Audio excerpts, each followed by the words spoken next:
सदाशिवसमारम्भाम्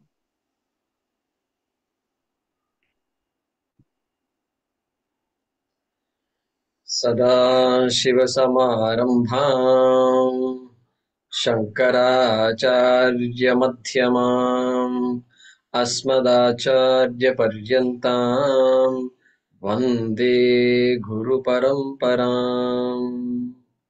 ॐ सहना भवतु सहनौ भुनक्तु सह वीर्यं करवावहै तेजस्विनावधीतमस्तु मा विद्विषावहै। ॐ शान्ति शान्ति शान्तिः।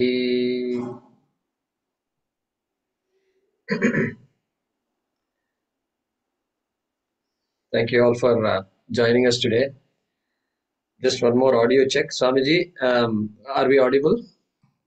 Yes, you are audible. Okay. Thank you, Swamiji. And we can't see you, Swamiji, just for your information. Okay. Yeah, thank you. So we are blessed today, friends, to have Swamini Sadvidyanandaji joining us from Gujarat. Namaste. And at this very moment, she happens to be in Bhopal, but she's from situated in Navasari, Gujarat, south near close to Surat, southeast of Surat. So I was thinking, this New Year is coming up, Ugadi, everybody's saying Happy Ugadi, Happy Vishu, Happy Puthandu Varthikal, Vishu, etc. They keep saying. So I said, during New Year, I was reminded of some resolutions we used to make. I was not good at making resolutions, but still, people talked about resolutions. So what should be my resolution this year? Like that, I was thinking. And then I said, we should definitely listen to Swamiji. And I've been in touch with Swami Satyarandaji. So immediately struck me, I should ask Swamiji, Swamiji, are you available to talk to us today? And with New Year, Ugadi just happened in March 30th. And Ugadi is celebrated in Andhra, Telangana, etc. Maharashtra, Gudi Padwa, all that happened. Even Madhya Pradesh and UP and Rajasthan, I think it is March 30th. Then Tamil and Vishu happened just now, 2 days ago. Gujarat, I think it happens a little later. I think the Diwali, I think around Diwali time you have the New Year, I think. Yeah. Nutan Varsh. Yeah.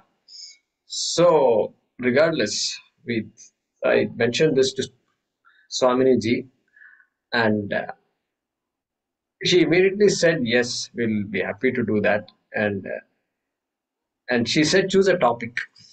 Choose a topic. I said, okay, I will think of a topic.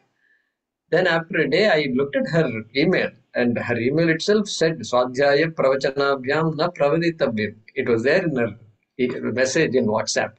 And so I said, yeah, that's the topic. That's exactly what the topic is. May we commit ourselves to studying. I said, Swamiji, is this topic good? She said, that's very good. So we're very happy to have Swaminiji here.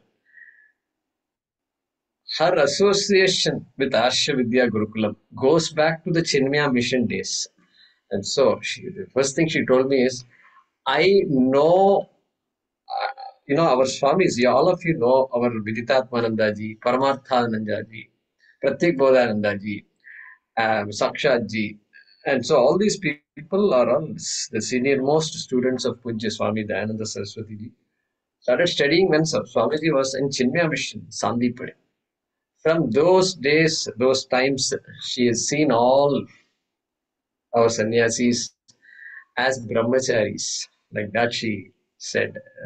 So she knows all the stories. She was telling me story after story after story. And when we hung up, it was 1.5 hours. And so I was enjoying the whole thing because I know all Swamijis, okay, but I don't know their history that much. And so from that Gujarat, Valsad onwards, Surat onwards, Chinmayanandaji came for talks, everything she was telling me. So, Swaminiji's background, Swamiji, we can call her Swamiji or Swaminiji. It is up to us. She doesn't. It's not particular about that. So she and the Purvashramas, she comes from a very religious family and a family that's exposed to Shastram. They were all truth seekers, as she says, and so it was natural for Swaminiji to enter the spiritual life. And from those days, all Swamijis coming from Sandipani to Gujarat to Surat, and she was attending those talks. She was arranging talks, and at a time when all these Valsar and Navsari and all, they're all 40, 50 kilometers, 60 kilometers. There's no road, no travel, nothing, and so it was those times. And Pratyek Bodhananda ji, she studied under in the 80s, so 1981 to 1990. Many of you know Swami Pratyek Bodhananda ji. And then in Gujarat only, Swami Dayananda ji had come in 1983 in Vadodara. That's when she had the first darshan of Puja Swamiji. And Swamiji saw her just like that briefly, and that's about it. No words were exchanged. But much later, when Swamiji had gone to Rishikesh, Swamiji recognized her. Puja Swamiji recognized her, and so that's how our association with Puja Swamiji started. And then she attended the course in the US, the 3-year course that happened in the US in 1988, 89. And so last part of the course she attended. And then again, 90 to 94, she was asked to, she ended up, see, at that time the Coimbatore ashram was not there. America ashram was new, Coimbatore ashram was new, Rishikesh was new. So she says she's blessed to be part of the launch of all these 3 ashrams. Because if you look at Ashavidya Gurukulam, it's a very new organization compared to all the Ramakrishna Mission, Vedanta Society, and Gayatri Parivar, and this and that. They're all very old compared to us. And so, and like I said, I was there in a meeting with all these organizations. The Art of Living was saying we have an amphitheater and we can hold 10,000 people and this and that. And finally, my turn came. And I felt so small in front of all these missions. I was asked to talk about Ashavidya Gurukulam. I said, we have an ashram in Coimbatore. More than 120 people cannot have lunch or dinner there. That's what I told them. Because that's how small we are. We're a very small, focused organization.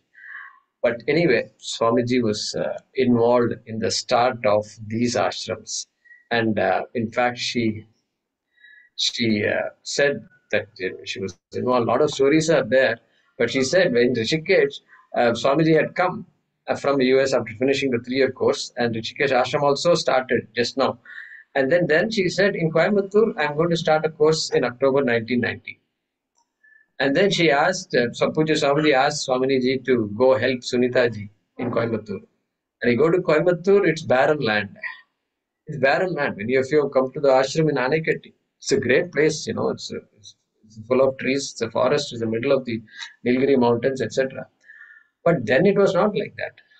And then 2 months time given, and I'm going to start a course. How many people? 60 people. It's just barren land. No gate, no dining hall, no rooms to stay, nothing. And then, anyway, all those stories, 60 rooms they constructed, dining hall, and temple was not there. Temple had to be started, etc., etc. So that day, inauguration day, 31st October 1990, she said, and Swamiji said no, never said no to anybody. So there are 120 people attending. Oh, Swamiji, I thought you said 60 people. Now you want to double the size of the ashram in a few days? Is that what you want to do? I don't know what you're going to do. There will be 120 students. So Swami had once said, we were shocked when Swamiji said all these things. In 2 months, start an ashram. We're going to start a course. And so that's the background of Swamini Sadvidyananda ji. And she's been teaching in Gujarat since 1994 after she finished the course here in Coimbatore. And she also taught made several visits, frequent visits to US and Canada and New Zealand. She's taught there for almost 10 years from 2003 to 2013 and conducted some children's camps also there. She taught in Rishikesh Ashram in 2018 and 19, I think, Vedanta, Sanskrit, Patanjali Yoga Sutra. She is taught in that ashram. And of course, she's running the Arsha Vidya Tirtha, her own trust from Gujarat. And she's published many books. She's translated 37 small books of Swami Dayanandaji into Gujarati. And when I talk of translation, the biggest thing that comes to me is the famous Bhagavad Gita home study of Pujya Swamiji. Many of you have that. Today's 9-volume set is there. Those days it was much different. But still, the content is the same. So she translated all of that into Gujarati, which also today in the form of 9 volumes you have. And she did that. It took 5 years for her to translate, 1998 to 2003.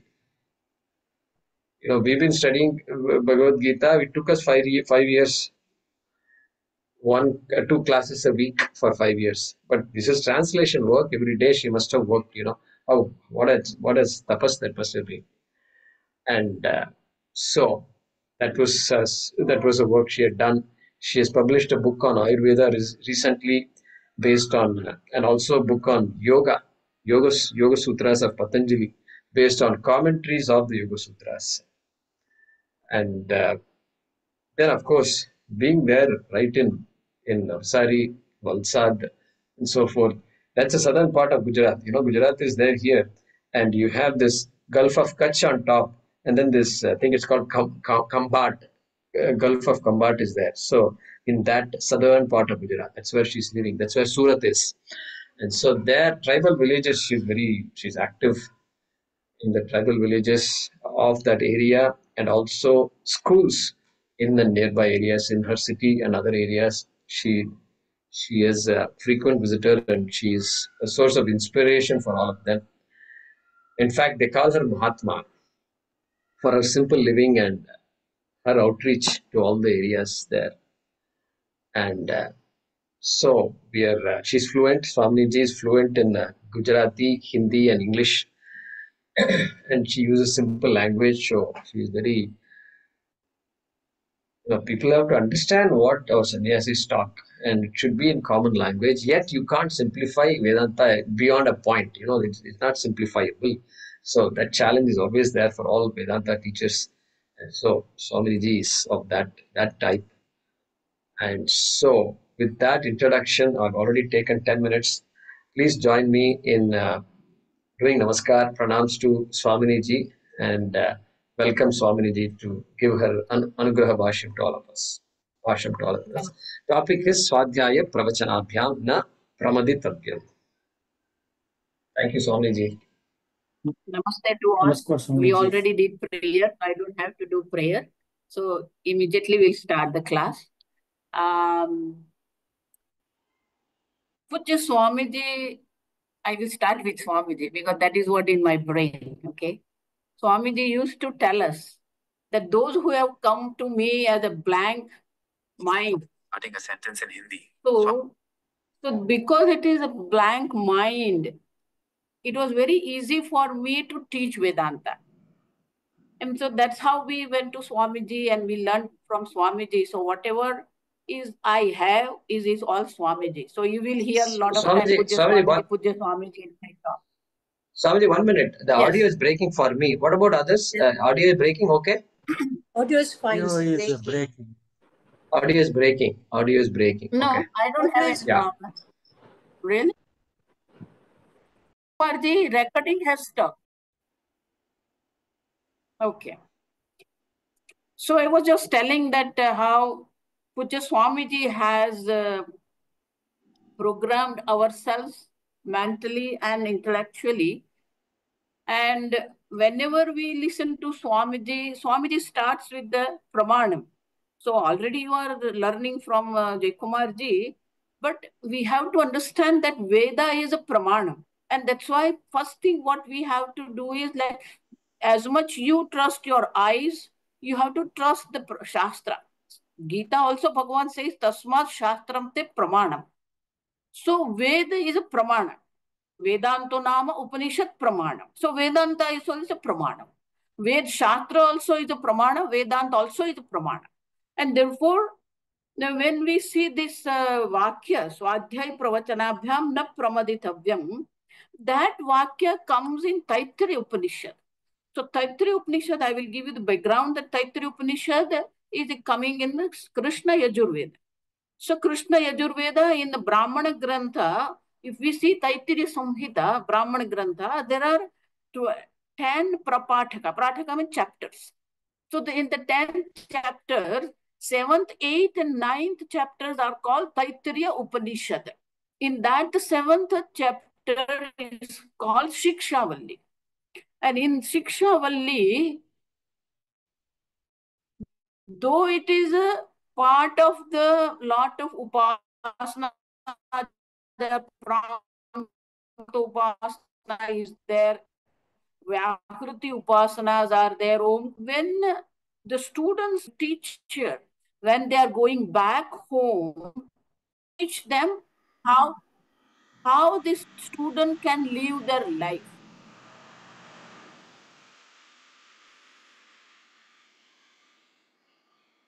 Okay, let me start.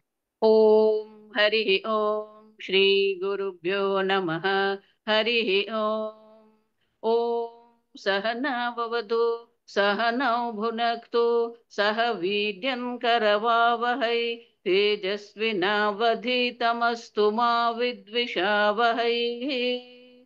Om Shanti Shanti Shanti. Om Gurur Brahma, Gurur Vishnu, Gurur Devo Maheshwarah, Guru Sakshat Parabrahma, Tasmai Shri Gurave Namaha. Namaste to all. Our topic is Swadhyay Pravachanabhyam na Pramaditavyam. So this Swadhyay Pravachanabhyam na Pramaditavyam is a mantra from Taittiriya Upanishad. When Taittiriya Upanishad is coming in the Krishna Yajurveda. In Krishna Yajurveda, Taittiriya Samhita, there are 10 chapters are there, and the 7th, 8th, and 9th chapter are called Taittiriya Upanishad. In that 7th chapter is called Shikshavalli. And in that Shikshavalli, we have this particular sentence. Shikshavalli is mainly lot of Upanishads are in that. Before Upanishad, there are certain meditations are there, upasanas are given, Vyahruti upasana, either Prangta is there, Omkar upasanas are there. And at the end of this, we have this called Samavartanam. When the students, as a children, from 12th year to 24 years, they study under teacher in Gurukulam, and when they are going back, it's called Samavartanam. So before going to that, Guruji is going to teach them how to conduct their life. And therefore, Shankaracharya himself is telling that Vedam Anuchacharya Antevasinam Anushasti. That is a mantra. So teacher himself is giving the instructions how to live their life. And therefore, this is very important for Vedantin also to understand that we have to conduct our life in particular way. It's a way of life. That's why Pujya Swamiji used to tell that entire Vedic culture, there are two topics are there, way of life and view of life. And so, way of life is given here in Shikshavalli, start with Satyam Vada Dharmam Charak. So in that, this sentence comes that Swadhyay Pravachanabhyam na Pramaditavyam. So after even studying Veda in Gurukulam, they have to continue this. And so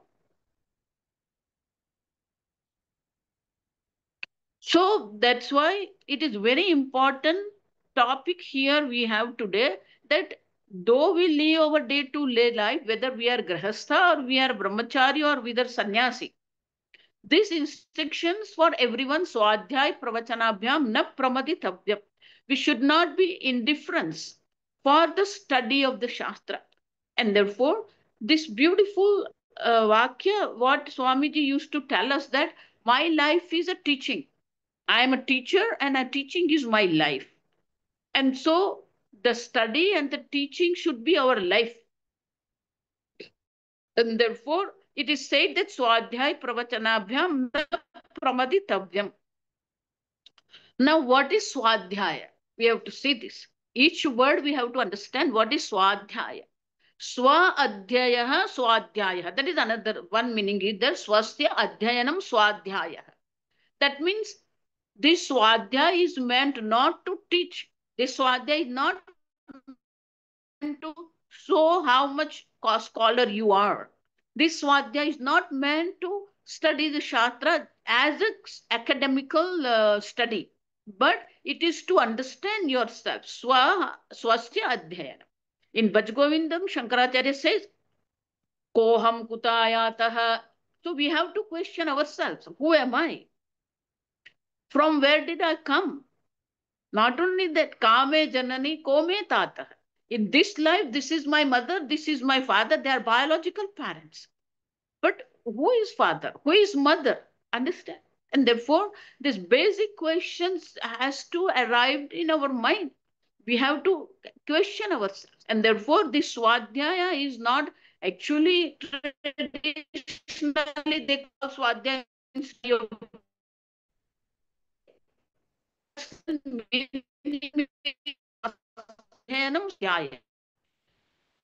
we have to not only that, there is another also breaking of this called Sushtum Adhyayanam Swadhyaya.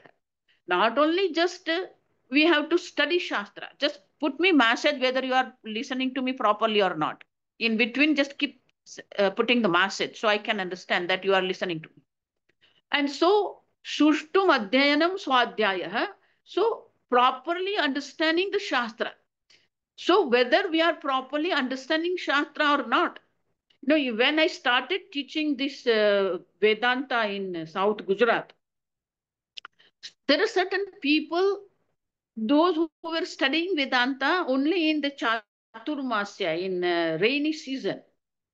And one lady had entire Bhagavad Gita, memorized. In Sanskrit also we kanthastha. So then she said, Swamiji, ये पूरा कंठस्थ कर दिया है मैंने. I have memorized this.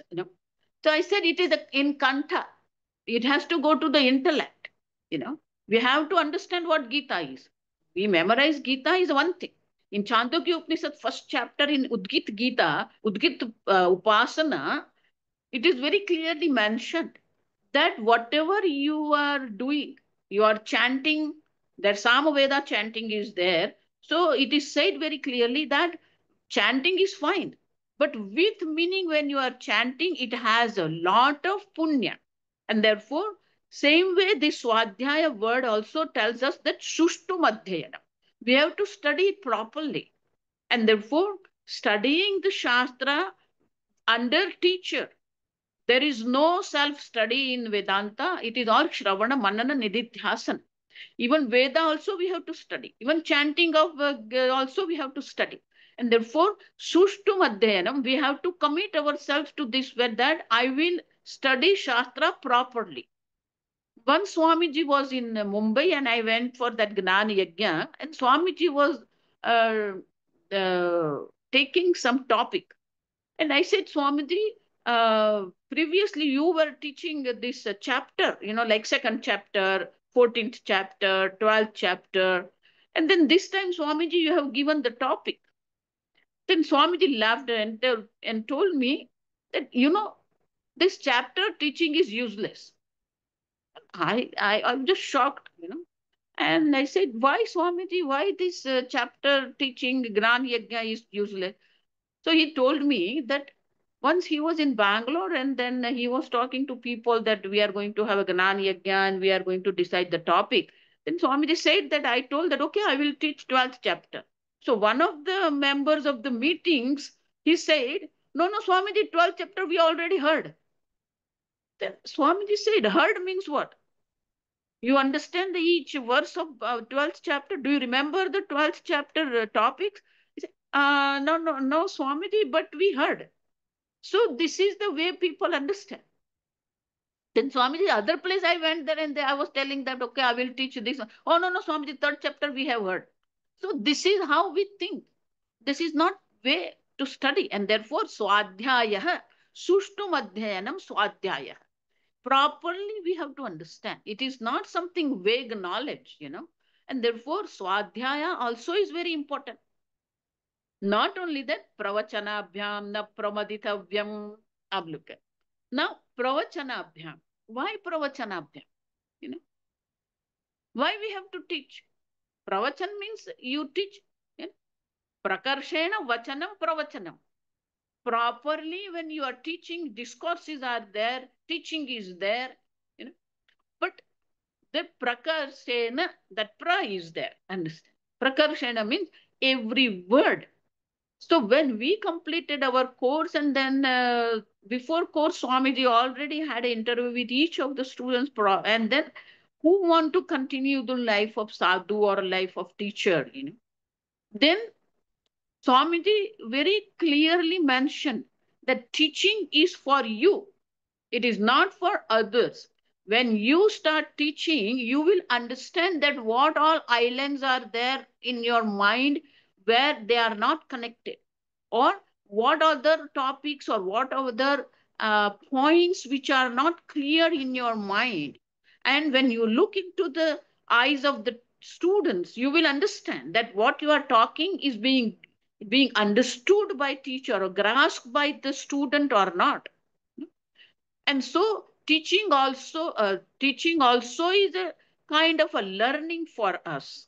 And so when Shastra says Swadhyay Pravachanabhyam na pramaditavyam, there should not be any kind of the indifference, or there cannot be any kind of the laziness or pramada word. Also, Swami used to give the meaning that there are three words are there for tamas guna: alasa, nidra, pramada. So that is the guna of the tamo guna. In 14th chapter and 17th chapter, we can see this, that. So these three are there: nidra, alasya, and pramada. So nidra means what? Your buddhi is closed. That is called nidra. You are not thinking. In sometimes in waking also we are in nidra only because we are not thinking, non-thinking. Even when we live life, I always tell all my students, those who are doctors, I tell that even you are doctors, it's fine. But what you are doing is all mechanical. Gynecologist, she has to do the delivery. It's normal for her. Every day she does that. Ophthalmologist, and every day they do this, removing the cataract and everything. It's a mechanical. Understand? So even though we say we are wakened, there is no waking. We are all sleeping because there is no thinking. We have to think. That's why Swamiji's very beautiful book is called Need for Cognitive Change. I always recommend people, those who come to Vedanta, read this book. Understand what is the thinking. Because whole Vedanta is to understand properly. And so Nidra means it's not only when you are sleeping. Even in waking also we are sleeping because we are not thinking. We are not questioning ourselves. And therefore, it is very important for us to have our intellect, thinking intellect, mechanical. After 40, 45, if you see anybody, they don't want to think. They have very mechanical life. They also tell, oh, we are all settled. That means what? Your buddhi is closed. And therefore, this pravachanam, this swadhyaya is very important in our life to keep thinking. Nidra. Then alasya. Alasya means buddhi is on. Know what is to be done. Person knows that this is to be done, but person doesn't get up from the bed or doesn't get up from the seat. So he doesn't perform what is to be done. It is called alasya. And pramada means what? He gets up, he is performing, but he is making mistakes. Swamiji used to give us the example that he's removing a file from the cupboard. When he is removing file, other files falls down, means he's not enough alert, aware about what's going on, or what it can be the consequences when he's removing one file from cupboard. So pramada means making mistakes, like writing. Swamiji used to tell that when we write a letter, there should not be any correction in between. It should be very clean letter. So Pramada means also making mistakes. So that's why na pramaditavyam, it only not that indifference. But we have to study properly. No vague knowledge or no vague understanding. There is no vagueness in our understanding. And therefore, na pramaditavyam very clearly Shastra says. But it is not that only in this sentence it is said Swadhyay Pravachana. Understand this. How many times? Rutancha Swadhyay Pravachanabhyam, Satyamcha Swadhyay Pravachanabhyam. Understand? So, Tapaswadhyay. So, Rutam, Satyam, Tapaha, Damaha, Shamaha. Then, Atithaya, Atithi, Agnayascha Swadhyay, Atithayascha Swadhyay. Understand? So all this, that means Guruji is teaching us that even when you are living your life, you have to have Swadhyaya and Pravachana with them. Understand? So Atidhayascha Swadhyaya Pravachanabhyam. So I tell my students, Atidhaya means guest. So sometimes they say, oh, Swamiji, the guest is coming and I don't know whether I will be able to attend. I said, okay, bring guest also to the class. Understand? So, Atithaya, Prajascha, Swadhyaya, Prajanancha, Swadhyaya. Understand? So, all the stages of your life, we should not be indifferent or we should not avoid teaching. Understand? And that's why it is not only this sentence. So many times this Swadhyaya Pravachana, these two words are coming in the Shikshavalli. And therefore, it is a Anushasanam for us. So, when we study under the teacher, that is the one thing. But after studying also, we have to have a clarity about it. That's why Shastra said, Shrotavyaha Mantavyaha. So we ourselves also has to understand, imbibe. Swamiji used to use that word, we have to imbibe what is we have learned from teacher. And therefore, to imbibe what is we have learned from teacher, we need the pravachanam. And in Bhagavata, it very nicely it is said that with doubt, when you are doing the mantra japa, it is being destroyed. So doubt destroys your mantra japa, the punya of mantra japa. Similarly, there it is said, adradam shrutam hatam. So that means adradam shrutam. Whatever you have heard is not confirmed. It is not being properly understood, not even being properly reflected. Then it will get destroyed. And therefore, Swadhyay also is important. Study of the Shastra under teacher also is important. Pravachana also is important. In our course, when we were learning this Panini grammar, see, listening to Swamiji is one thing, but when you are in the ashram setup, there is a certain culture, there is certain environment is there. So when we started, that is our course is the first one where we had a total study of Panini. And so a lot of students, those who were already studying Vedanta from other Swamis, they were coming here. So then they were questioning Swamiji, Swamiji, why this Sanskrit? Why? We need this Panini. We understand Sanskrit and why we have to study Panini. Then Swamiji said that no. Panini is required. Then no, Swamiji, we are not able to remember the sutras, and then why we have to study this rule of this studying, making the words and all these things. Then Swamiji says that is the way we can clear our thinking pattern. How every word is being formed.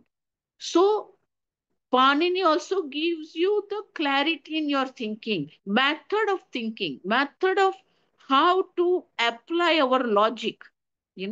And therefore, study of the scripture, study of Sanskrit, study of Panini, all this is very important in our life. We have time for everything. But this is very important. And that's why Swadhyay Pravachanabhyam na pramaditavyam, when it is said, it is meant that we live our life committed to this Swadhyaya, committed to Pravachanam. Once Swamiji said, that when I teach, then I tell myself, okay, today I have earned my Bhiksha. Look at this. See this thinking that if I'm not teaching, then I have no right to take anything from the world. It is a give and take is the world. And so Swamiji said we have to contribute. Swamiji's book also is there. How to become from the consumer to contributor. It's very important. Even as a teacher also, as a student also, how much we contribute in this world. And therefore, pravachanam is a contribution.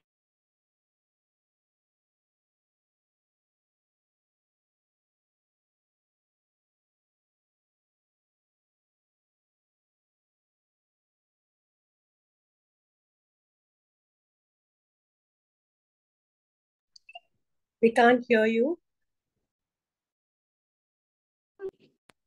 It is not that I'm doing something for others. So I always tell, even this in we lost you, Swamiji. Is for okay. So in this, what we need to understand that how much we commit ourselves to the teaching. As I said, adradam shrutam hatam. So even though we study under the teacher, that's not enough. Then there is a one nice verse is there about how to gain knowledge. Very nice verse is there. I like that verse. I heard that verse from Swami Paramarthanandji when he was coming to teach us in our course.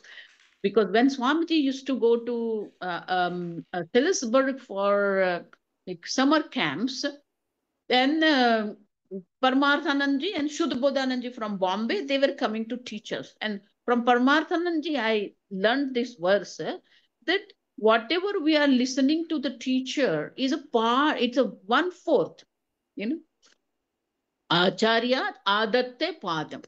Whatever we listen to the teacher is only a quarter of what our knowledge is.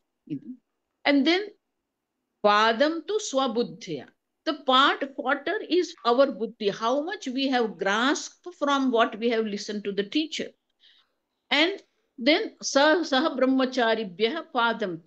So with other students, we have to sit together. In our course, we used to do that after classes, everybody had their own group and we were sitting in the group and we were discussing whatever Swamiji taught in our Upanishad classes. We are reflecting on that one. So sahabrahmacharibhya, pradam to kalena, understand. This is very important.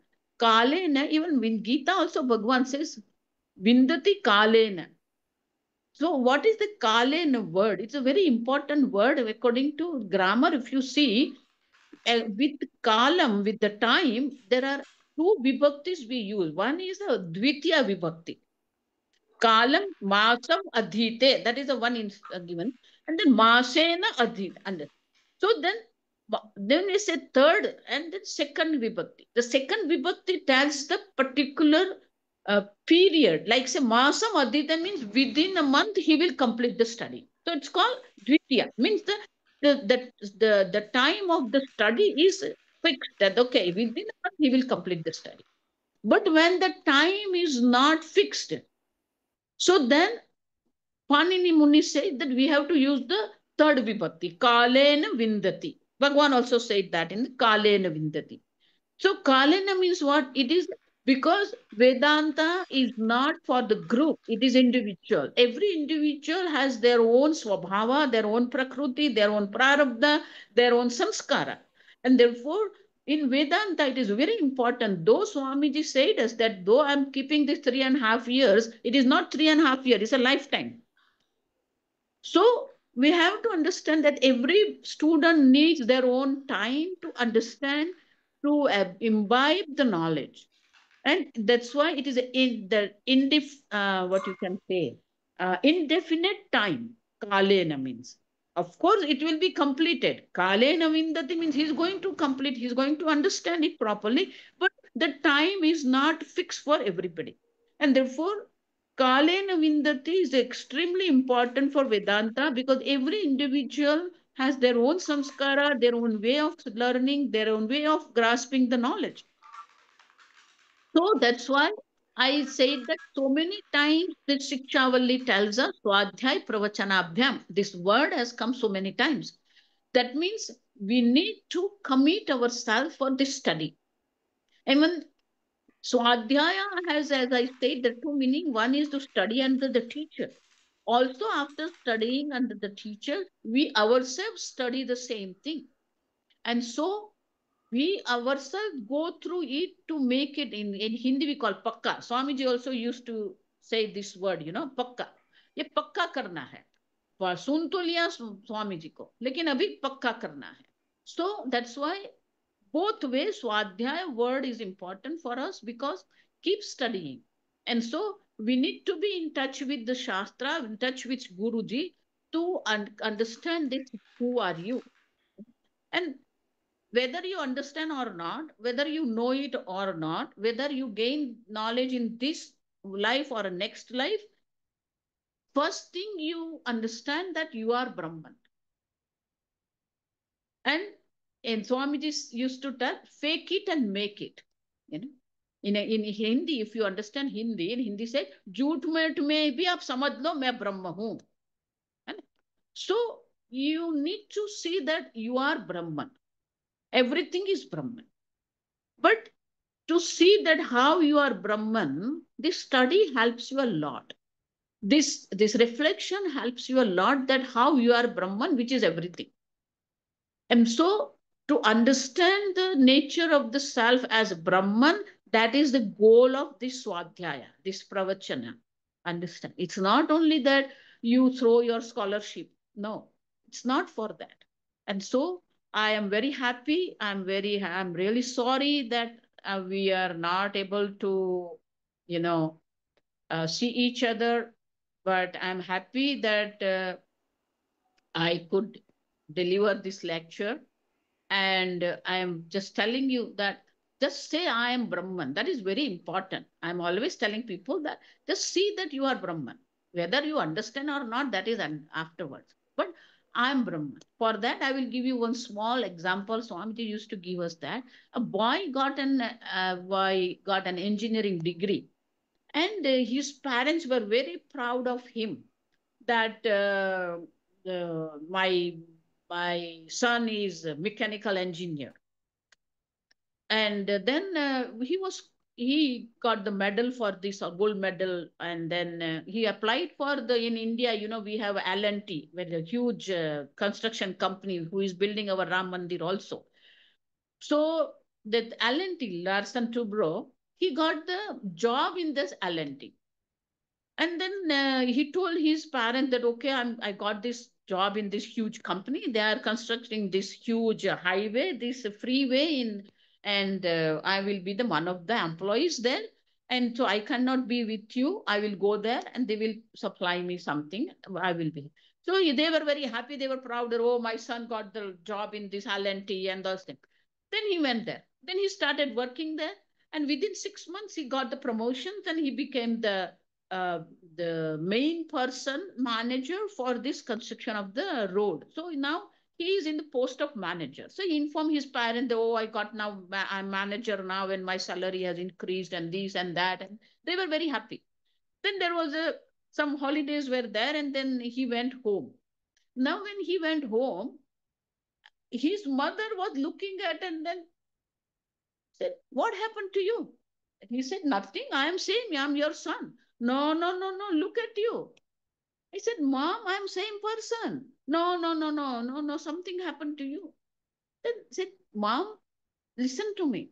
I'm your son, but now I am employee of L&T. Look at this.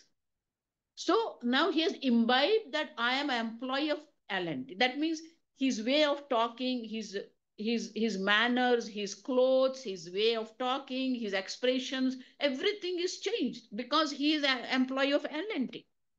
Then suddenly he got phone call. And phone call, he had to buy some huge machines, construction machines, the crores of rupees. And then he was talking on phone. His mother is next to him. And then he was, oh, no, no, no, no, no, we are not, no, we are not paying 1 crore. Don't, no, no, no, no. That's too much for me. We are buying 7 machines from you. So you have to bargain for that. And then, no, 1 crore is too much. 7 crores we are paying. No. Now this mother is listening to this boy paying 1 crore. And then she was in shock, and then she started crying. And then when he put the phone up, then what happened? You are talking on phone that you are paying 1 crore rupees. I don't know even how many zeros are there in crore. And you are telling me 1 crore you are paying them. Mom, it is not me, your son. It is a employee of L&T talking to that person paying 7 crores. Understand this. That is the change we have to bring in our mind. I am a student. I am Brahman. So this change has to come in our personality, in our talking, in our walking, in our eating. That's why this whole Siksha Valli, it tells you how to conduct your life as a student of Brahma Gnana. And so I'm very happy that may you all have a grace of Bhagavan, so you all can study Vedanta properly and imbibe the knowledge and understand that you are Brahman. Om Tat Sat. धन्यवादः जय स्वामिनी जी. It was very nice. Thank you, Swamiji. Thank you, Swamiji. Anybody has any question? Am I audible, Swamiji? Yes, I'm listening to you. Yes. So the audio quality was poor, Swamiji. We could hear about 40 to 50%. I could hear, and I made some notes. I thought maybe I will tell others just in case others also missed out. Some very important points you have mentioned, Swamiji. Very, very important. And Swamiji, if you don't mind, can I spend a few minutes to recap what you said, Swamiji? Yes. And if anybody has any question, they can also put the question. Okay, go ahead. Definitely. So our audience will wait, Swamiji. They like to ask questions, so I request all our friends to stay back and ask Swamiji some questions. And just for the benefit of everybody, some very important points Swamiji had said. Let me recap very briefly. And so Puja Swamiji said, Puja Swamiji quoted about how this Swadhyaya Pravachanabhyam na Prameditavyam. Our Shastram study is not an academic study. It is a way of life and a view of life. Which means what? I am a teacher and teaching is my life. Teaching is not a job I'm doing. So a very important difference. That's why we see that people who are teaching so-called philosophy in universities also, they find this to be very different because of this very important point Swamiji had mentioned. And then Swadhyaya, Swamiji had given two meanings. Swasya Adhyayanam. So one's own study of the Shastram, which is not meant for us to become a scholar, but we live what we teach. We are talking about Atma, and so we are Atma. So this is a very different, even to call it a subject, sometimes it's awkward. And so she mentioned that. And then Sushtu Adhyayanam, that is another way to understand Swadhyaya. Sushtu Adhyayanam is what? The study must be done properly. This proper thing is so important. And Swamiji quoted a mantra. I could not pick up the mantra from the Chandogya Upanishad, but it is something like Bhagavatam. I remember she said Adridam Shrutam Hatam. So that when I listen to somebody and I'm not paying attention, so this Nidra, Alasya, Pramadaha is there. Three problems Bhagavad Gita, Krishna had said in the Bhagavad Gita. And so all these are this Pramada. So Nidra, sleep. Sleep obviously is of no use to us when I'm supposed to be listening to somebody. And Alasya, laziness. And Pramada. Pramada is carelessness, indifference, and the right attitude now is not there when I'm listening to somebody. And so I think I know what is being told. All these attitudes are all an obstacle. So that Pramada, all these are obstacles to this Sushtu Adhyayanam. Sushtu is these obstacles have to be removed. I must be alert in whatever I do. And because what Swami said was, that I have to live this life. This is not a study. This is not something like going to college and getting a degree. And so I have to see a transformation in myself. Swamiji had said, I must be, that Vedanta should reflect in the words I speak. It should reflect in the activities I do in the daily basis. And how is it going to happen? So that all is part of this Swadhyaya Pravachanabhyam. Na pramaditavyam. Na pramaditavyam. May you not be indifferent and let the thinking process. For example, Swamiji gave the example of Panini. Ashtadhyayi is being taught in our ashrams. And why Ashtadhyayi? We don't even know Sanskrit properly. Now you're talking about Ashtadhyayi of Panini. Panini lived 2500 years back. And the reason is this.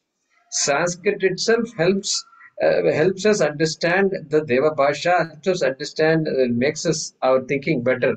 But Panini, if you study, then it just straightens our understanding properly. How understanding itself should happen.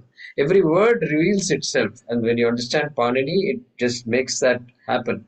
And so, because thinking is all there is in Vedanta. Vedanta is talking about Siddha Vishaya, and so I have confused myself about myself, and so that's therefore thinking is a big process. Jnanam is a big process, and Swamiji talked about another mantra. Swamiji quoted, which is Acharyat Padam Adatte Padam Sishya Swamedaya Padam Swa Brahmacharipyaha Padam Kala Kramena Cha. And so, what we listen to our Guruji or Swamiji is just 1/4 of what we finally have to know. 1/4 only we get from Swamiji. Then what about the other 3/4? Second quarter is Sishya Swamedhaya. Swamedhaya. I have a buddhi. Everybody is blessed with a buddhi. So process it. Mananam Kuru. Sravanam Mananam. And then what about the other half? Then Swabrahmacharibhyaha. So we have all these classes. We try to have this Abhyasa class and after our Vedanta class. And so there, students are supposed to come together and discuss. This is what was told. What does it mean? Does it mean A, B, or C? And like that, discussing among our own classmates, so to speak. That is the Swabrahmacharibhyaha. Then what about the fourth quarter? Very important quarter it is. Kala Kramena Cha. Padam Kala Kramena Cha. And time. We have to give ourselves some time because we are conditioned to think everything differently. We think moksha is a sadhya vishaya. Sadhya vishaya means something to be accomplished by karma, and so it is a siddha vishaya. So orientation is going to be very different. So give ourselves some time. Swamiji was saying, never kalena atmani vindati. Bhagavan Sri Krishna said, Swamiji quoted that mantra, Nahi jnanena sadrisham pavitram iha vidyate. Tatsvayam yoga samsiddha kalena atmani vindati. So kalena, give yourself time. Don't condemn yourself. Don't judge yourself. Like that's all he was saying. And so then, so Swamiji, there are many other things you said, Swamiji. I apologize. Even I could not. So there was a time when the audio was gone for almost 15 seconds. And so I apologize for that, Swamiji. But so, friends, this talk today is actually quite important. I feel like telling Swamiji, Swamiji, you please come back and talk to us once again. It did not be same topic, but another topic. I hope Swamiji can agree to that request. Swamiji? Let's see how time allows me to do that. I will try my best to come back and we'll do that. Because see, the another thing I made a point is Kalena is a in indefinite time. That is what we have to understand. Every student has a indefinite time because it's not like 3 years you study in the university and you get the degree, you know. That's why this word Kalena, the third vibhakti is very important, that every student is a unique student and every student need its own, her own, his own time. That is very important. Swamiji used to tell us, you know, that don't judge yourself. Oh, he understood everything in 2 classes and I'm not. That's not important, you know. You understand is important. The time is not important. That's what I made the point. Kale and Atmani. Yeah. So we'll see how time permits and what happens. So we'll decide sometime. But here I'm just surprised. Even I have a problem with this internet here. In my class in Brahma Sutra, I'm teaching the 6th Adhikarana of Brahma Sutra. There also I have a problem. After 30 minutes, it's cut off. Oh, oh, I see. The recording is Swamiji, there on mobile. how, Swamiji, with this kind of audio, how are you able to teach, Swamiji? Today morning, I think it was the students, is it the audio like this same there's all the time, or only in the mornings it's like this? I don't know. But for those who may not have a background of the Shastram, I think Swamiji, I feel they could miss out. But Yeah, it's very, very vague here. The internet is so vague here. And then, so I have all problem. After 30 minutes, it's cut off the relay of this, my talk. Recording is there on my mobile, but not in the relay. It's funny. I know. It's okay.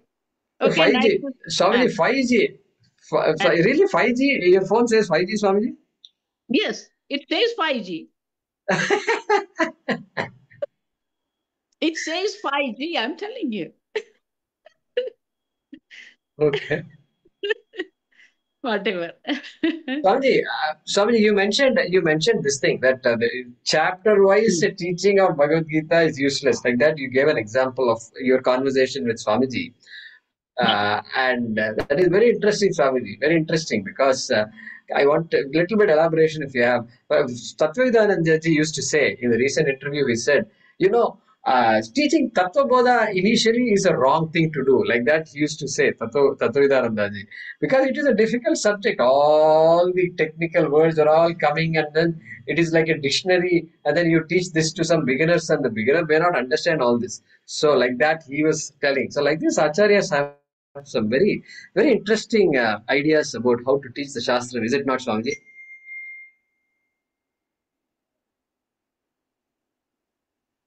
Swamiji, you're not audible. Yeah, I didn't hear you. What Tattvavidananda was telling you? Yeah, Tattvavidananda ji was saying, Tattvavidananda ji, Hyderabad, he was giving an example.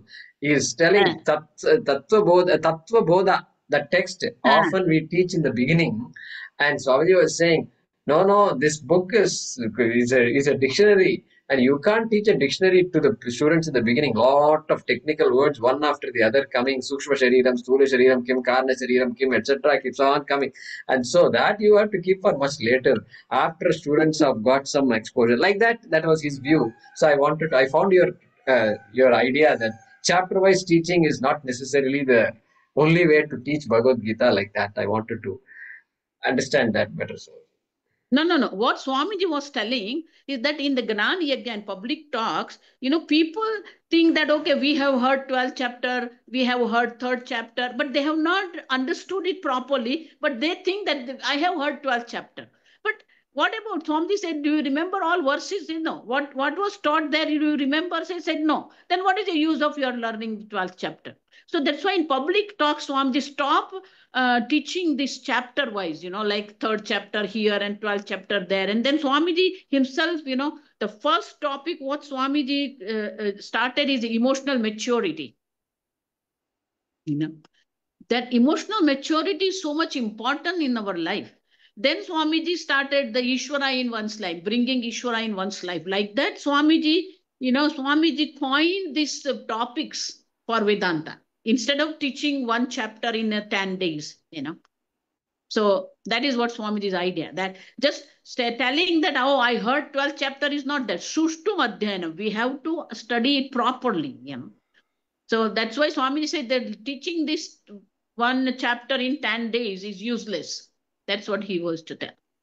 But as Tattvavidananda was telling,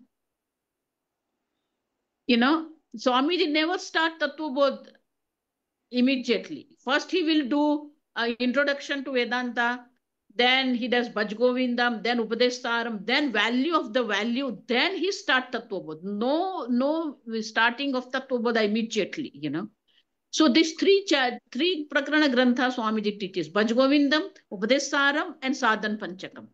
Then only Swamiji starts Vedanta, Tattvabodha. The Swamiji knew this, that immediately we cannot teach Tattva Bodha to everybody, you know. Yeah, that's what Swamiji's the idea. Thank you. Thank you, Swamiji. Yes, it's very, very useful, especially for teachers. It's a very good advice that don't get trapped in that mindset. Yeah. Yeah, Ramuji, you have a question? They can write the question. That's an easy way. So I can read it. Just a And comment. everybody can read it. No, just a comment. Swamiji just stressed about the Jnanena, Kalena, second 2 times. I was just listening to Swamiji, Puja Swamiji's home study audios today morning. There also says advice is individual, not advice is not common. It is not one code for everyone. It is individual. For one person, I will advise one thing. For another person, I will advise another thing. So the Kalena, he says, Swamiji said, it is individualistic. Yeah, you're right. Kalena. Everybody has to take their own time. Yes. That's why Thank you, that's why Ramuji. forming the indefinite time, you know, that's called the third vibhakti with the time is called indefinite time. Oh, Okay. that third vibhakti, indefinite time. Okay. Yeah. So third, I missed that, Swamiji. What is that third vibhakti you're talking, Swamiji? One is Kalena. That is the Tritiya vibhakti. You're talking about Tritiya. Yeah. The kalam, Yeah, if you say Dvitiya vibhakti, and the fixed time is the masam adit, I mean within a month he will complete the study. So that there, when definite time is there, then you have to use the second vibhakti, Dvitiya vibhakti. But if indefinite time is there, then you use the word third vibhakti, Tritiya vibhakti. That's why kalena vindati Bhagavan says. Because individual, it is individual. Everybody will take it so his or her own time, you know, to understand. That's why Swamiji used to tell, even Karma Yoga is a lifetime job. That's Swamiji's word, you know, it's a lifetime. Yeah. Yes, Hemlata. Consumer to contributor is also very important. That is Swamiji's book is there, you know. What is the title of the book? I forgot the title. But very nice book. Okay. We're done? We can do the prayer. You mentioned a book on. So we'll ask if there are any more questions. Somebody's talking. Go ahead. Yeah. Excuse me, this is Hema. Yes. I just wanted to know the name of the book you suggested on cognitive change by Dayanand Swamiji. The title itself is a need for cognitive change. Okay, thank you. Yeah. And the title for that consumer to contributor, there is another title is there. I will find out and I will let you know. Swamiji, you said something about thinking intellect. Can you explain a little bit about that? See, yes. Okay. Thinking intellect means, see, when we are living our life, like suppose you are a woman, so you are cooking. So when you are cooking, you don't think, it is mechanical. You don't have to think. Because mechanically you can do the rice and make talking to somebody. But for cooking, you are not thinking. When doctor ophthalmologist is doing the cataract, think it's a mechanical action for the doctor. So what I'm telling is we have to have a live thinking intellect.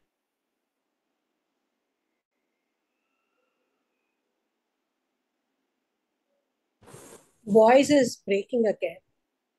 That means there is no awareness required for those works or those thinking. Like even chanting Rudra. I always give this for this. One example of like suppose you are chanting Hanuman Chalisa. So suppose you are chanting Hanuman Chalisa and there is a doorbell rings and then you go and open the door and you talk to the person. When you come back, you don't remember where you stopped. That means that is a mechanical chanting of Hanuman Chalisa. You should remember where you stopped, but you don't because that chanting is mechanical. Even japa can be mechanical. And that's why we need to be thinking intellect, means the live intellect we need for Vedanta. That is what I was telling. Am I clear? Yeah. Then what about multitasking? Multitasking for life is fine. But in Vedanta, it creates a problem, because we need to, like suppose you are listening to me, then what happens is that when you are listening to me, back of mind you are thinking something else. So that problem, because I think Jai Kumar ji, we can take this topic called Shravanam. It's a very important topic, because Shravanam is a knowledge. That means you are not doing anything, because it's a Vastu Gnanam. In Vastu Gnanam, it's a Vastu Tantra. It is not a Purusha Tantra. Listening to the Shastra is not Purusha Tantra, it is a Vastu Tantra. But we take it as a Purusha Tantra. That is a problem. And that's why what happens is that when we are listening to the teacher, we are not completely absorbed in that learning. A back of mind, we are thinking something else, and that distracts our mind. And therefore, multitasking for life is fine, but not for Vedanta. It is a problem. Multitasking is a problem for Vedanta. Am I clear? Yeah, that means you're telling here ekagra chitta. Yes, samadhanam. That is what in Tattva Bodh, samadhanam. Okay, dhanyavada. Dhanyavada, Swaminiji. You are welcome. Yes, Samadhanam, it is the Samadhi Shakti Sampatti, there it comes from Swamiji, that one, Swamiji? Yeah, correct. Shankaracharya gives chitta aikagram. That's what it is. Yeah. See, that's why people don't understand. It is not Purusha Tantra. Shravanam is a Vastu Tantra. Shravana is a technical word. Shadling Tatparya Nirnayam Shravanam. That's why Swamiji used to do I think it's available. Swamiji used to do the meditation at almost 3 or 4 months. He did meditation on what you just it's amazing. Suspending free will. Just imagine. Suspending the free will. When you are listening to the teacher, you have to suspend your free will, because it is Vastu Tantra. Free will means Purusha Tantra. So unless you learn to suspend your free will, Shravanam won't start. After 5 years of learning Vedanta also, real Shravana won't be there, because you don't know how to suspend your free will. Are you hearing me properly? Yes. How do you suspend the free will? Yeah. Swamiji, how do you suspend the free will? That's why we need the meditation. Through meditation, under the guidance of Guru, we have to learn to suspend. It is a meditation. It is not something we can do. Through the guided meditation, we have to learn to suspend the free will. It's very important. It's very important.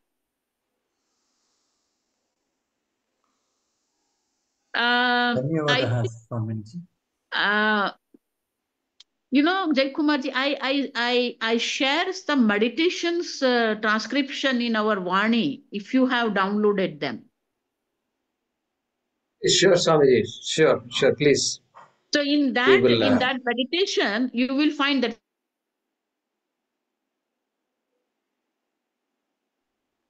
Swamiji did. So those guided meditation, what Swamiji did for the course in suspension of free will, you can do for your students, so they can learn how to suspend the free will. It's a guided meditation. Definitely, Swamiji. Please let me know. I will share it with all our friends. If you don't have the transcription, let me know. I can share the transcription with you, so you can do the guided meditation for your students. Thank you, Swamiji. Thank you. There is Harsha Vidya newsletter, an article by you, Journey from Consumer to Contributor. I found it on Google. Is it the same thing that you're talking about? Yeah. Okay. No. There is a book. As I said, I will inform Jai Kumarji what is the title of the book. Okay. And the title is given in the book, and then below the title, in the bracket, it says From Consumer to Contributor. Okay. Thanks.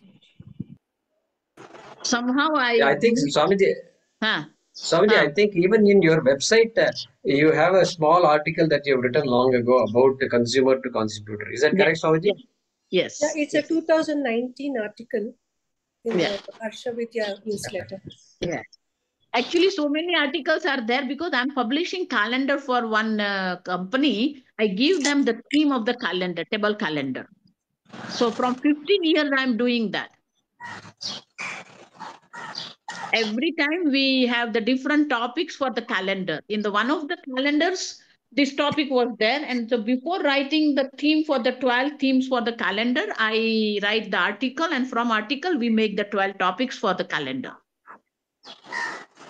So that's why the topic is there. So this is meant for anybody and also corporations, Yeah. companies. So that calendar model is being used for them also. Yeah. They can meditate on that message throughout the month. Yeah. There is a question about Vastu Tantra and Purusha. Vastu Tantra and Purusha. Oh, that's another topic. We cannot finish it here. But Purusha Tantra simply is based on your own will. Means you decide. Purusha Tantra means depends on you. Means you decide what you want to do. Vastu Tantra is like you are listening to me. There your free will is not active. You are listening to me what I am telling you. That means that is called Vastu Tantra. Whatever the object is there, suppose it's orange color is for everyone. That is called Vastu Tantra. Knowledge is Vastu Tantra, action is Purusha Tantra. You decide. That's why Bhagavan said, Karmani eva tavadikara. That is the Purusha Tantra. But knowledge based on the object. That's called Vastu Tantra. Am I clear?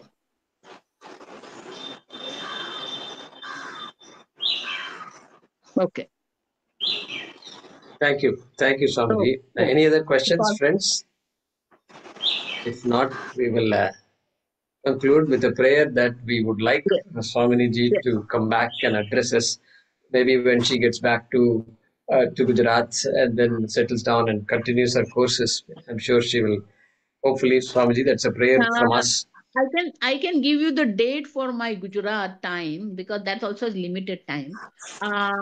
Maybe 9th May to 15th May. In between, suppose if you have a time, I will be there. Again, I'm going back. This whole year calendar is all traveling. So, Swamiji, did I hear May 9th to May 15th, Swamiji? Correct. You are right. Yeah. So one of these days, if you can organize, then I will be in my place where I have a Geo fiber. So I won't have a problem for the internet. Okay. Noted, Swamiji. Noted, Swamiji. Okay. Thank you. Good. Okay. Oh, okay, you finish the class with prayer. You start the prayer. Sure, Swamiji.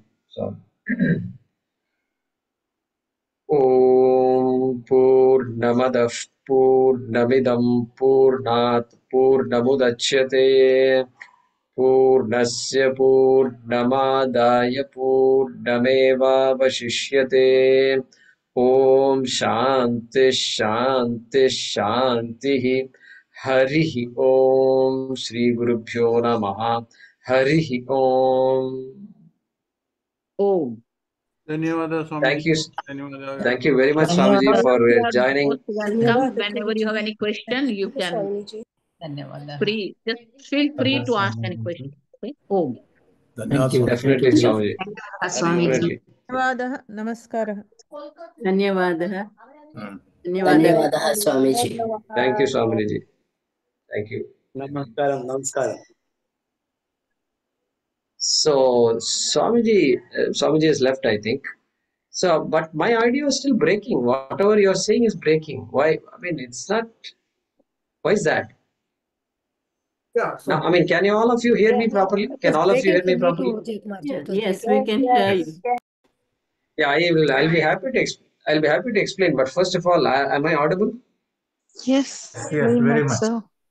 I'm audible. Okay. Somehow your audio is breaking for me, but all right. Is it only in where you are, Guruji, or is it everywhere? Isn't it echoing also at the same time? Because it has been very good all along for us. You answered that question. Question is, Vastu Tantram and Purusha Tantra. Swamiji used that phrase in the session, in the talk, related to the idea of this suspending free will. Okay, so let's talk a little bit about that. So it's not difficult. So don't think it is some kind of a complicated topic or something. It is very simple. Free will. Suppose I tell you free will. Everybody understands free will, correct? What is free will? Free will is the human being's capacity to do whatever they want. Okay, I'm going to put it very simply. To do whatever they want. Means what? Hey, but whatever they want means what? So sometimes they don't. You are forced to do things, not what you like to do, right? Doesn't matter. When you say I am doing, you can either do, you can do it differently, or you don't have to do it. That is your choice. That is a human being's choice. And that choice is called Purusha Tantram. Tantra means centered on. Don't get into Tantra and all. Centered means it is centered. It is depends on the human being. So your free will is depending on you, not on others. You decide what to do. You decide what time you want to get up. You decide what you want to cook. You decide what. If you decide, somebody else will decide. Okay, so somebody else decide. That decision is done by a person. So that person, what comes out of the person is called free will, and that is called Purusha Tantram. And so what is Purusha Tantram? Karma, action. Action comes out of a human being. Action, karma. Karma is Purusha Tantram. Because karma is based on free will. Free will. Now, the opposite of that is Vastu Tantram. Opposite of that. You mean to say there are things which does not depend on the free will? Yes, there are a lot of things that is not dependent on free will. For example, I was writing notes here. Suppose, what is this? If I ask you, what is this? All of you have free will. Yes or no? All of you have free will. So now I suppose I ask you to unmute each of you, Prema, Ramu, Rukmini, Priya, etc. Unmute and tell me what this is. Will I hear different answers or will I hear the same answer? It will be the same answer. Same answer. Free will is there, no? Please use your free will. Premaji, please use your free will and tell me what this is. Ramuji, please use your free will and tell me what this is. Rukmaniji, please use your free will and tell me what this is. Free will means 100% choice. No, 100% choice ends up being 0% choice when it comes to what? When it comes to knowledge. You, despite all your free will, you cannot decide what this object is. You cannot decide what this object is. You cannot decide what this object is. You can't say, I'm holding a book. You can't say that. Why you can't say that? Please say it. Free will you say you have, no? Please say it. No, I can't say it. That I can't say it is Vastu Tantram. You can't say it because what this object is depends on this object, not to you and me. It doesn't depend. Vastu Tantram, centered on the Vastu, centered on the object. Karma, free will. Free will, anything. You decide what you want to do, when you want to do, whether or not you want to attend the talk today. That was your choice only. And the audio was breaking apart and you still decided to stay, that is your choice. No, this is too much for me to handle, walk away. That also is your choice. That is called Purusha Tantram, choice. And all objects, what they are, is all Vastu Tantram. Means what? Whenever knowledge is involved, it is Vastu Tantram. You pay a lot of money for your children to go to college. For what? Not for Purusha Tantram, for Vastu Tantram. That person has to learn a lot. And I am going to support his or her education. Means what? What is the person learning? Not whatever he wants to learn. Hey, whatever is there to study only you can know. Exam is written for what sake? If I write whatever I want to feel like writing, I have free will. Therefore, my exam is going to be unique to me. If I say, what will happen? Then teacher also will use their free will and say, I have a the student has given me a lot of free will and everybody is getting 80, 90, 100. Now I'm going to use my free will and take the number all the way down, correct? free will, Purushatantram, Vastutantram. Correct? Understood now? Jnanam is involved means Vastutantram. Why we are discussing this? Why is it important in Vedanta? Hey, it's important in Vedanta because we are talking about Jnanam. We are talking about what is Atma. I have decided what is Atma. I am a mortal. I am confused. I am emotionally immature. I am this. I am that. I've consumed so many things. I've decided about myself. But guess what? No, that is fine. You can't really use Purusha Tantram to decide about Atma. Atma is already there. Before I came into this world itself, Atma was there. Who am I to decide what Atma is? Jnanam. What Atma is knowledge, and therefore that is Vastu Tantram. We can't bring Purusha Tantram there, and therefore suspending free will. Okay, now I'm connecting the other topic, right? Swamiji mentioned suspending free will. When will I suspend free will? Swami said, when I'm listening to a talk like this, my free will is suspended. My free will has no role to play because knowledge doesn't matter. This subject, any subject matter. The student has to suspend the free will in the class. Free will is used only to think through. I have to think, wait a minute, I didn't follow that. Can you repeat that? Did she say that? Okay, let me wait for another opportunity when she is going to tell me something. So, okay, you're using free will to process it. But you can't decide what is being told. You can't decide the essence of what is being told. You only option you have is to process all that.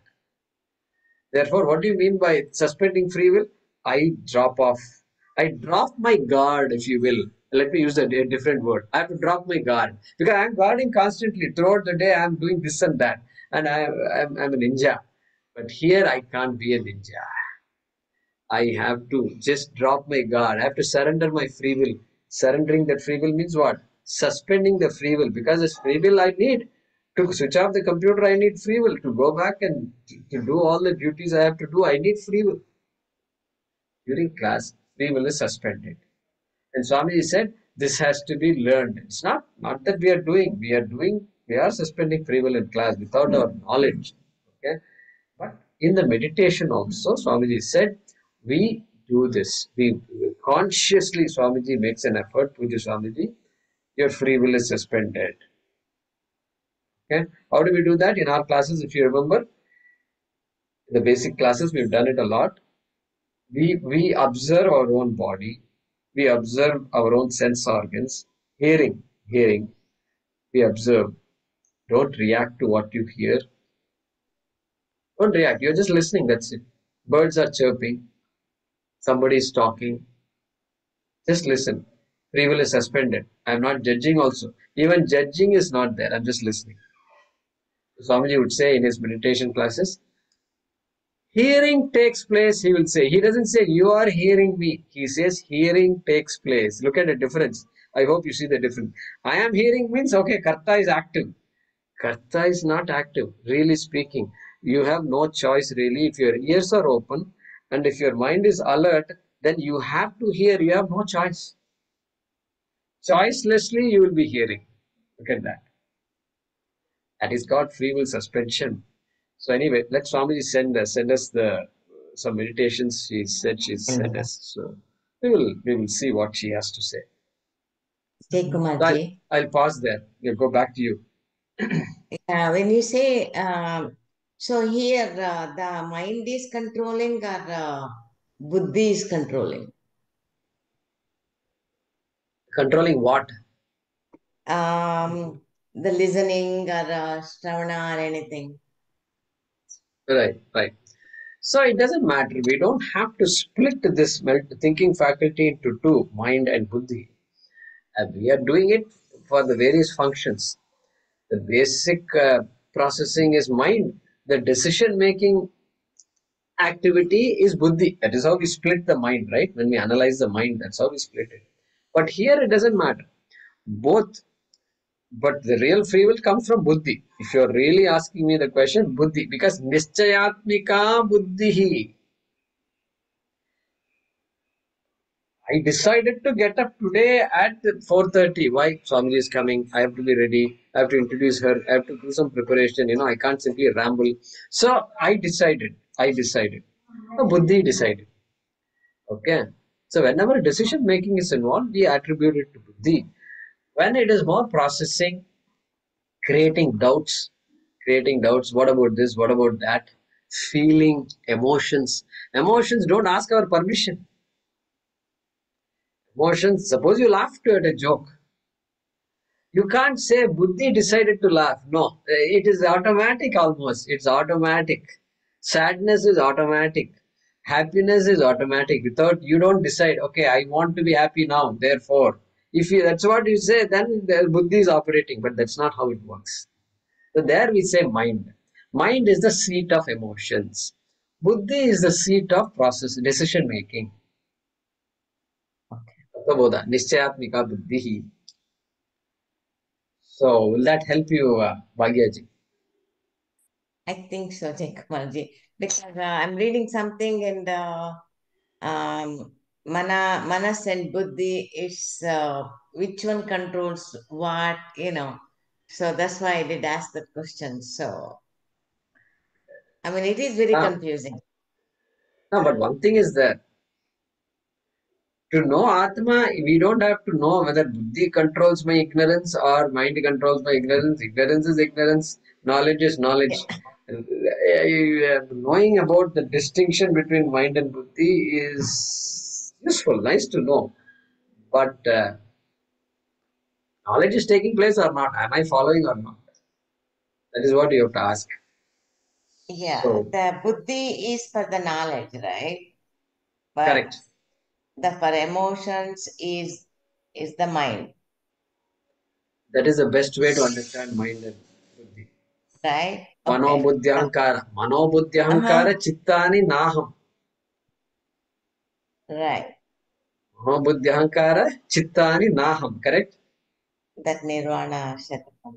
Naham. I am not manas, I am not buddhi, I am not ahankara, etc. Right. Who is going to understand this? The Buddhi, right? Buddhi, yeah. My buddhi only has to understand. The Correct. mind has Correct. to. Okay. All right. No, because the question in my, it's like the sukshma, so mind is sukshma, but buddhi is really more sukshma than mind. And then after that, to like the anubhava, that's how the process came. So suddenly I said, oh, I'm going too far. I had to come back, and then that's why. Yeah. So this idea of you brought up this point about buddhi is more subtle than the mind. This idea you said. Okay, Krishna himself said this. Krishna himself said this in the Bhagavad Gita in one of the chapters. I think the last. Chapter second. Chapter second. No. Attebhyascha param manaha manasastu para buddhihi teratma mahan paraha. Where does it come? Fifth chapter. Fifth chapter, last one of the last three slokas.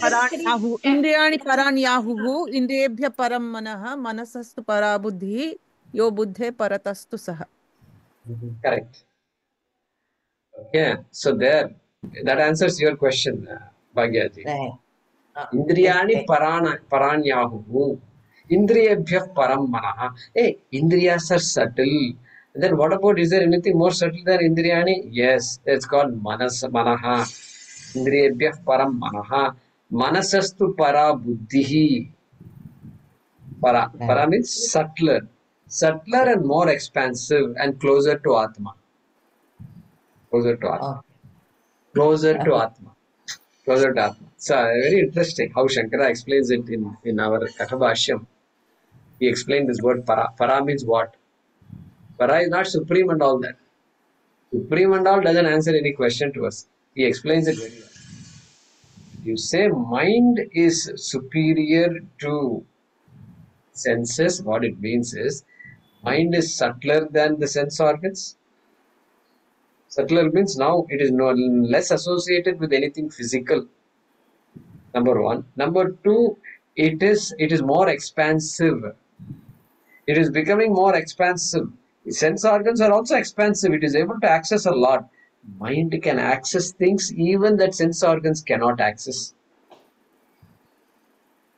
All the school and college we studied, all the great experiences we had, all the great friends and all that, mind only can help you. The eyes intelligence can't help you there. All right. Then manasastu para buddhihi. Buddhi, it seems, is more subtle than the mind. Because of its decision-making faculty, it can overrule the mind. My mind comes up and tells me I should do this, I should do that, weather is great, let me go for a picnic. And then I come here and say, you know what? Swadhyaya pravachanabhyam na prameditavyam. Hardly it has been 5 minutes since the class is over. Now we are talking about going to a picnic? Like this, the buddhi will come and say. Buddhi overrules. No. You go for a picnic another time. Let some other occasion happen. Not now. Like that. So that is called buddhi. Then one more aspect is that which refers to that paratvam, and that is closer to Atma. Closer to Atma. So that process of going from the body to the sense organs, to the mind, to the buddhi. And then is the buddhi the end? No, buddhi is not the end. There is Atma. Yo buddhe atma parastastu saha. Like that it comes. So one who knows that like that, he says. So correct, your thinking process is correct. In the sense Krishna does talk about the buddhi being subtler than the mind, manas. much. Thank you very much. How interesting. In our Shastra, we separate buddhi and manas, no? Because of all this analysis. And in the normal thing, we just say mind, intellect, but we don't necessarily differentiate the two that much. There's no need to also. Yeah, Premaji, you have a question. Guruji, you said that emotions are automatic. You don't have, they just happen. So by learning to suspend free will as a practice, does it affect the emotions and aid in getting samatvam or samadhana? Correct. So good question. The question is, the symptom is emotions. Emotions seize me. I am a victim of my emotions. I mean, whenever emotions are good, all pleasurable experiences are there, good. But it comes along with all these sad and unpleasant thoughts, emotions. So then what can I do to help myself not be a victim of these emotions? First step to understand that an emotion is an emotion. Emotion is an emotion. It is something that's happening in the mind. What is happening in the mind will happen. When somebody tells a joke, I will laugh. Like that, if I see something happening that is not to our liking, my mind will become sad. And accept it first. First accept that this is going to happen. This is going to happen. Mind is supposed to help me appreciate these things. Otherwise, what is the use of having a mind if it doesn't trigger those symptoms? Will become sad. Then, of course, the suspending the free will and so forth is related but not related also. It is meant for me to appreciate what is being taught in the Shastra. And I assimilate that in the class and outside the class, I assimilate it slowly. And now I'm going to have to understand that the emotions are still going to be there. A Vedanti is not a head with no emotions. That is not Vedanta. It's not Vedanta. The emotions are going to be there. You have to enjoy the mind for what it is.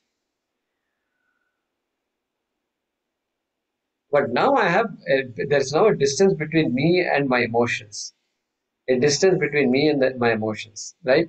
It keeps on growing. The distance keeps growing. Previously, me and my emotion were one. I am my emotion. I am sad means sadness is my nature. I am finished. Now I can say, I am sad now. Okay, that sadness is an emotion. So I can begin to, at least after becoming sad, I can gain some objectivity to that sadness. Some objectivity, yeah. Sadness has happened, but I don't need to be caught up with the sadness. I'm still different from the sadness. Correct? I'm still different. So suspension of free will is connected to that. It's not exactly the same as that. Suspension of free will is required. It happens automatically in classes. You may not realize it, but we term it as suspension of free will. And we practice it in meditation. In meditation also it's practiced, and it is pointed out. It is pointed out. Saying, okay, your free will is now suspended. Without telling it. By saying that hearing takes place. Hearing takes place. Where is the free will? You are listening to me now. Actually, you are not using your free will. You're not really using your free will. Because you are constantly listening. Your ears are open and you are alert. That's it. With your ears open, and if you're alert, if I tell you now, stop listening to me, you can't. Unless you switch off the computer or close your ears, you can't stop listening. Why? Because hearing is taking place constantly. Really speaking, there is no free will there. Really speaking. Even though after the class I said I might go and say I had a good talk by Swamiji and I heard this, I heard that, some ideas I got. I might go and say all that. But really speaking, the I was not involved. Think about it. Think about it. Because the I was not involved, you are able to actually say all these things. Because I was not involved, if the I gets involved, then it will put a lot of questions and it will make things more confusing. And so you were alive to Swamiji. And so you were able to absorb. Of course, I did not understand everything like that, I can say. But that is the suspension of free will. Beautiful topic. Yes, and very well explained. Thank you. Thank you very very well much. done. Thank you. Hemaji, go ahead.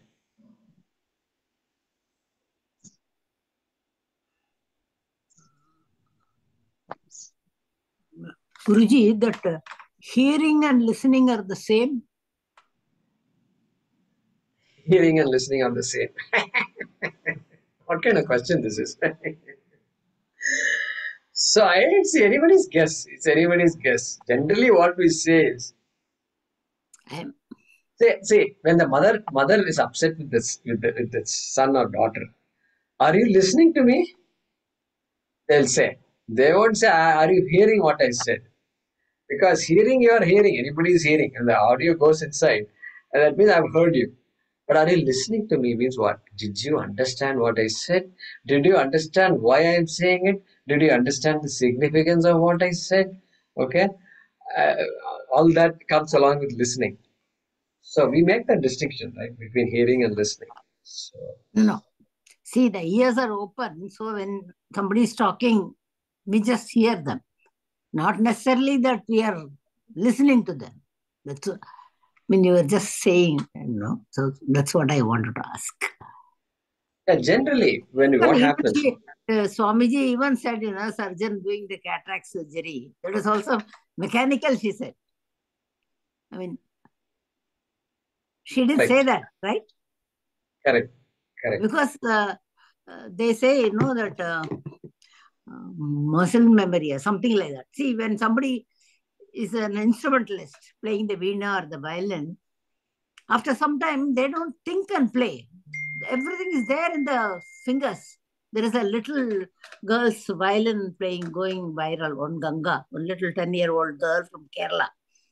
The way the child plays, I mean, it's so fast, it's so this thing. I mean, there's no time for her to think and play. Everything seems to be in her fingertips. They say, fingertips. Right. No, so understood. So back to your question. And so, correct. So when you're driving a car or vehicle, people drive, their vehicles. So we do it without thinking about the brakes and accelerators and light and this. Automatically, everything we do. Okay. Let that be. But in our life, why are we discussing this? Swadhyaya pravartanabhyam na pramaditavya. So doing things mechanically that mechanicalness has to reduce in our life. Mechanicalness has to reduce. So somebody has come, knocked on the door, and he is giving something. Okay, be alert to what you're doing. You're giving some the money. Vendor has come. Okay, be alert. And that's why sometimes when you come home, you know what you leave home, then halfway through you decide, oh, did I lock the door or not? Did I lock the door or not means what? You have the keys or no? Yes, I have the keys. That means what? When I was locking the door, my mind was somewhere else. Mechanically, I locked the door all right, but my mind was somewhere else. That has to reduce. Consciously, we have to make an effort to reduce that. That is what is Pramaditavya today's topic. Don't be indifferent. Don't be callous. Be alert. And so we can practice this alertness in our daily life. When I forget something, that means what? No, I'm still, no, I'm multitasking. Somebody asked the question about multitasking. And so this is it. When somebody is talking, I'm not listening to them. I'm thinking of something else. That's not correct. That's a disrespect to the person, even though that person is boring you. Okay. Even though the person is boring you, what to do? That's your karma, no? You have to exhaust your karma and my karma, right? We have to exhaust that also. Some boring people have to be there in our lives. What to do? We have to say, Bhagavan, you have sent me this person. How much longer should I put up with him? Like that, you can pray internally, but you have to listen to him. You have to find a way. So I think we can use that in our life. Yeah, Manjula ji, thank you. Hari Om, Kamalji. What she said as an obstetrician to be mechanical, I don't agree with that. I wanted to ask Mohini ji, but she has gone away, I think. No, I'm here. See, okay. I don't think we are mechanical at all. Oh my God. No, we are not. But when the baby is getting delivered, what is the fetal disorder? What is the maternal? Where is the fetal heart going up and down? Oh my God, my heart is in our mouth. I don't agree at all. But you got to be vigilant because these are things that the dynamics are changing so fast. There is no time to be not vigilant about the procedures that we do. But what probably she was saying is a mechanical action after some time, being there, done that, can happen if you're not aware. He said, okay, cooking is mechanical, I agree. Because there is nobody getting hurt, nobody is getting anything done. There are lives here. This is a dynamic process. In a very dynamic process, you have to be vigilant. There is no other choice. No. So here, vigilance is different. Vigilance is different than. No, what I mean, vigilance behavior, is for awareness. Awareness, learn behavior. First time when you start delivering the baby is different than 10th time we deliver the baby. No, that is different. That doesn't mean that you should not be vigilant. You'll be paying attention, and lot of things you do learn and perfect it. Surgery, it's, for example, when you're doing the spine surgery or ENT or anything, it's art. No, I don't agree with you, Ramesh ji. Surgical field is entirely different than a medical field. Sitting in the OPD and advising patients is entirely different. Each case, when I go to the theater, is a new one for me. Till I know what it is. No. It's a learning process from each and one is there, but generally what I'm telling, it's an art of practicing the we are not surgery. It's not mechanical. I didn't understand. I have to think about it. I still... just analyze the whole thing and you will agree surgery is an art. You will learn by keep on doing. But I won't be mechanical when I'm doing surgery. Expertise is different, but each case is different. No, that two different things we are talking. The abdomen. No, two different things we are talking. Once you, from the medical school and residency and fellow, what is the process of learning? You are talking about experience. Can I say something? It is like when you're driving in a rush hour versus when you're driving when there is slow traffic. You cannot afford not to be vigilant. So there are certain things in medicine where you cannot do it. Okay, doesn't matter. You must have done it 1,000 times, 100 times. You have been there, done that, but you cannot let down your guard. What I'm saying is there is a difference. You drive every day, but when there is so much traffic, you cannot take your eyes off the road for a minute. There is a difference. Good discussion. Good discussion. I think we have to see what we can get from the topic that Swamiji's talked about. And so you all appreciate in your professions which requires more alertness, which need not require that much alertness. Okay, need not means what? Even if I make a mistake, I can somehow undo the mistake. Okay, okay, let's put it that way, somehow. But in the surgery and all, where is the question of undoing and all? That's the idea that you're saying. And undoing is not possible. Better do it right. And for that rightness, we have to be vigilant constantly, like that. And so, if expertise is there, who are we to say that the expert is not vigilant? He's doing just like that. Violin, she's playing just like that. How did you interview her to find out if she's not vigilant or not? How do you know? For us, it looks as though she is not thinking about anything. You just violin, just coming like this. It's coming, constantly coming. How do you know her vigilance? She may be super alert. For you and me, in the naked eye, she looks like this is like drinking water. So therefore, we can't make judgments, first of all, about people. The surgeon who is doing so well, it looks like he is doing mechanically, but how do we know they are doing mechanically? It's not correct. And so, therefore, we should not get into that argument at all. Idea for us here is, we have to be, am I alert in the basic tasks I am doing? This is a question I have to ask. Or am I continuing to say, I go halfway through, I forgot whether I locked the door. If I forgot whether I locked the door or not, that means I have a lot, presence of mind is not there. Correct? Presence of mind is not there. Sometimes it happens. Sometimes I go and I am not locking the door, but I forgot to get glasses because I'm going in a two-wheeler. Okay, that may be forgot to get glasses. That is a different topic. But you have to reduce. You have to reduce this idea that number of instances where I don't remember what I did. I don't remember. Did I take my phone or not? Did you get the idea? You all have this experience. Did I take my phone or not? You go outside and then after some time, did I take my phone? Key and all also okay, but phone is there or not? That's the most important instrument today. Did I take my phone? If I keep on saying this, that means I don't have mastery over myself. That is what we have to get from what Swamiji said. I should be able to stand right there and say, I did not take my phone. Or I should stand right there and say, yes, I took my phone. I remember that I took my phone. Confidently, I should be able to say, I can check it. Check the bag. Is it there or not? That confidence should come. That means the presence of mind is there. Otherwise, I'm mechanically doing stuff, not realizing what I'm doing, and I'm arguing with somebody here, I'm picking up something there. So then our presence of mind drops. So think about it, friends. It's not that complicated, but I think we have to see what we can get from what Swamiji said. You have to be present in the present. Okay, Meera, Narayanan, you unmuted briefly, and did you want to say something, Narayanan? No, I was just reacting to what Manjulaji was saying. I think she's there. Yeah, the brain is so advanced that a lot of repeated activities it pushes to the lower part of the brain.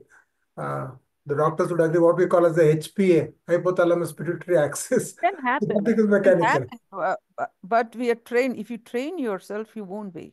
That is a learning process. So you learn and you it's become expert. it cannot become a mundane thing in certain fields because life is at stake. You cannot do that. But it happens. It happens even while driving. You're driving with your mobile. Yeah. But if there is rush or something, what do you do? Won't you have even in the driving, it's unintentional blinding. It can happen unintentional. When phone comes, you'll be concentrating on talking, then driving seconds secondary. That's why the accidents happens. That's so why anyway, So we don't want to stretch this topic discussion too much. I don't want Okay, to. we already I don't discussed. Thank you. If it is okay, hypothalamus, HPA, let it go down, and if you're alert, it will push it back up. Okay. In surgery also you have to do it. We are saying even in daily life, non-surgical work also you should do it. Okay. Cooking also you have to do it. Cleaning the furniture also you have to do it. Bring it up. I'm going to sweep the floor now. Means what? 60, 70 years we've been doing it. Same thing we're going to do today also. Okay, be alert. Start with a prayer. Start with a prayer, simple prayer. Krishnaya Namaha. And then do it. It'll be enjoyable. And I'll be present right there. Correct? I think you have to bring that passion into every work wherein it becomes enjoyable and interesting and you're alert. Good. Yeah. Good. Thank you, Mohaniji. All right. We'll pause with that. Thank you, Guruji. Thank you. Thank you. Thank you. Om Namo Bhagavate Vasudevaya Dhanvantaraye Amrita Kalasha Hastaya Sarvamaya Vinashanaya Trailokyanataya Shri Mahavishnave Namaha.